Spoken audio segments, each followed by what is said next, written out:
Hi, and welcome back to Bali Today. Well, today's show is about my banjar. And so we're going to try to do this the Bali way. Of course, you can tell how I dress. So, of course, all discussions with people that are really important take place in the banjar. So, welcome to my banjar. And I've got a couple of really, really interesting guests for you to meet. Hello. Hello. Hi. How are you? Good. Om Swastiastu, Pak Komang. Om Swastiastu, Joe. Om Swastiastu. Thank you very much for coming to talk to me today. No problem. You're welcome in my village. Thank you. I know. Now for 4 years. But you told me welcome even back then. I remember. It was great. So let everybody know who you are, right? We're talking about banjar today. So first of all, Pak Komang, Wantana. Wantana, I got it right. Is a member of this village in this banjar, born here, but has also traveled, so he's going to tell us some things. And our guest, Joe Brown, who's originally from Australia, but has had a lot of experience here in Bali, and is now a resident of this banjar too. Pretty much, I suppose. Yeah. Pretty much. I was still in the drifting phase. No wife and children yet, obviously. No. We'll get him then, won't we? Make him calm down. So thank you very much.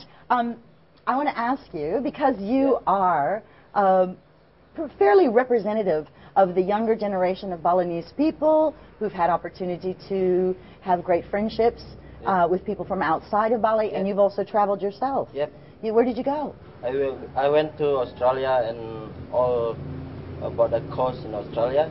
We went to Sydney, Brisbane, Gold Coast, Adelaide. That's my home. Melbourne was nice and very organized. Now, Joe, what's your story? How did you come to Bali? And long story short, my parents divorced. My dad lived here as a photographer, did a lot of the hotel brochures, and after my third holiday here, when I turned almost 12, I was 11, I just stayed here. My mum wasn't really happy about that, but you know, oh well. I really fell in love with the joint. And you guys have been friends, new friends, old friends? Well, we've been playing the band. Oh, okay. Yeah. When high school, he was in the local school before. Okay. I met him. You went to local school? Yeah, my father actually gave me the choice of either going to an international school or a local school, and he showed me the difference in price, and I was silly enough to pick a local school. I wish my kids would do that. Yeah, no, it was a bit weird in the beginning, but you know, like my dad always did say, it's going to have its benefits in the future, and I do feel that now. Really, like apparently I speak Balinese just like a local. Go ahead. Demo. And he. Yeah. Can you speak in Balinese now? Yeah, of course. No, come on, I don't believe you. Dia boleh makan ya? Boleh makan. Boleh lawar. Boleh, cuba menjem. Boleh menjem. Nak menjem nak. That's fantastic. Used to be we talk about bad shit, you know. Yeah. Sure. No, I just have to wait for the subtitles, you know, and we'll get them, I promise. Yeah. Wow. Sorry, you were about to say something too about Joe.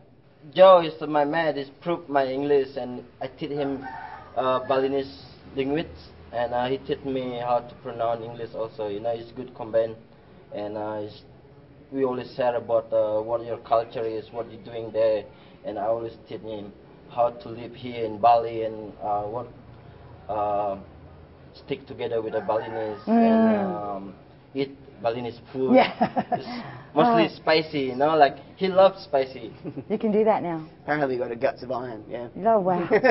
Well, you know, I'm interested in having gone to Australia, and now you live back here, and you've lived in both countries.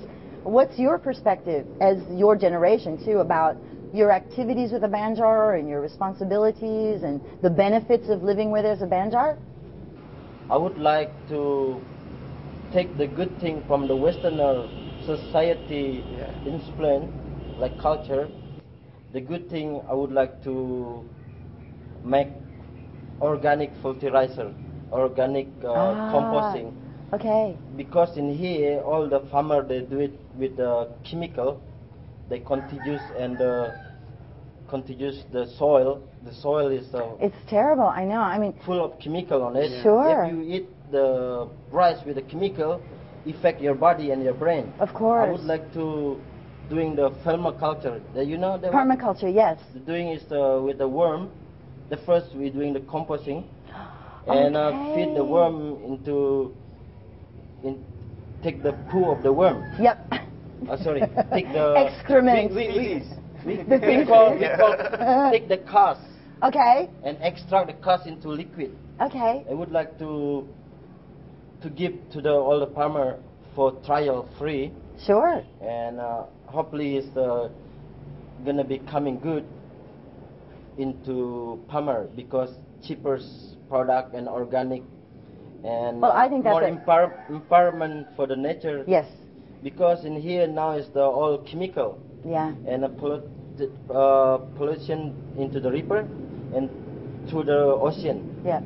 and it's not good gonna be for our tourism product. I didn't know you were doing this. Yeah, I would like to make a prototype in my Banjar first Yeah. and make it bigger in the other region. Now, when you had this idea, did you need to go to your Banjar and explain it to them before you started? Now as I have a prototype. Yep. Because this system come from Australia, my mate from Australia to teach me how to do. Okay. And we tried to apply to Indonesian government, but its chemical company is still strong. They doesn't let us to doing the organic thing because chemical company is big. There is like a monopoly, like Sure. better doing in the Banjar first and getting bigger, I think that's great.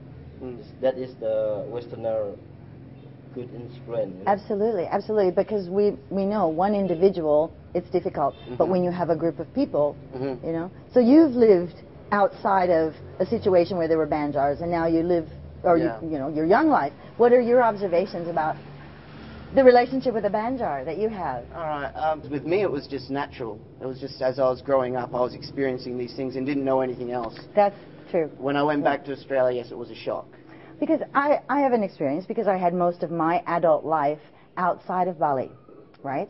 And one of the most impressive things that is in my mind about my Banjar and all the Banjars around Bali, I was living in this Banjar, sudah now 5,5 tahun, this Banjar, yeah?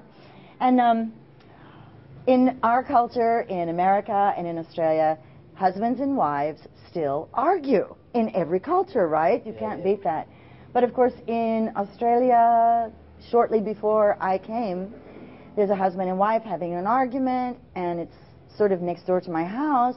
And I'm at a party with, I have people at my house, and they're saying, it's not your business, don't get involved. And I could never stand that. So I used to do things like just scream, I can hear you, or something, just to kind of break the, because I've also been the wife in the argument, and you lose track of all reality. But I had recently moved to this Banjar, and I was just blown away. One night, first time in 3 years living in Bali, first time I ever hear a domestic really getting out of control in the volume thing. And I could really tell the woman was upset. She was in the screeching zone, not just yelling, but screeching, that kind of thing. Within seconds after I heard it, I heard the kul-kul. Yeah. And I realized, oh my God, the whole community feels caring and responsible. And so within a short period of time, someone was going there and talking to her. That doesn't happen in our cultures. That's so precious. Because they have a kul-kul that you said, like bell, emergency bell. They have a morso. You know morso? It's like sound. Oh, yes. If they smash 2 times, that means it's the meeting. If many times, it's emergency. Okay. They that makes sense. Apa adanya jo? Tanda apa ta? Tanda, Morso. Oh, Khan, you're Like trying to get me to turn my brain upside Rhythm. down here. Like one or the other. Like a sign. You blow whistle. Yes, That mean a signal. Signal. It's a signal. It's a sound like signal. My English not good, yeah? You do that really well. All right, guys. Thank you so much. We have locked into time, but Yeah, thanks for staying in my Banjar, and one of my message is to all the people who stay in my Banjar or in Bali, mostly, even the expat of tourists, don't take any offended for the Balinese hospitality, because I believe everything gonna be strong when we stick together. I agree with you. Thank you. Thank you very much. Thank you. And so this is a challenge to you out there, all right? Get to know the people in your banjar, and you may be amazed at what they can do for you and what you can do for them, which is the important part. Okay, more on that later. We're going to take a little break, and we want you to come back to learn some more about our wonderful lives in Bali on Bali Today.